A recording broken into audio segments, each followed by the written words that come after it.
Magandang araw, madam. Ayoko pong mag-joke tungkol sa mga solo parent. Yung last na nag-joke about solo parent, disqualified ng COMELEC eh.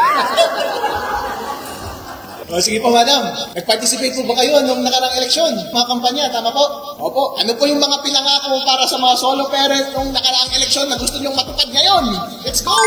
Lahat po kami solo parent. Binigyan po ng yung ayuda po ng sapasap. O, sige po, ayuda na sa pasap. Yes po. O, magkano po?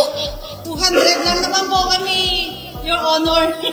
200 lang kayo na solo parent sa Rina Mercedes? Yes po. O, magkano po ang gusto ninyo na sa pasap? 5,000. 5,000 kada taon? No, monthly.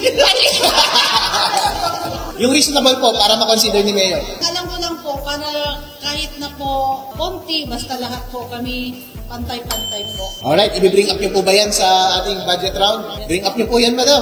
Okay? Para po yung mga ipinangako namin nung nakaraang kumpanya para sa solo parent, matupad ano po? Yun. At mag-uumpisa po yan, sabay ko pag-usap ninyo sa office ng executive kay Mayor at sana pagbigyan niya kayo sa inyong kahilingan. At makakaasa po kayo pagdating dito sa council at dadaan na tayo sa deliberation ng inyong hinihinging sa pasap na ayuda para sa inyo ay makukuha niyo po ang aming suporta. Thank you for Alright.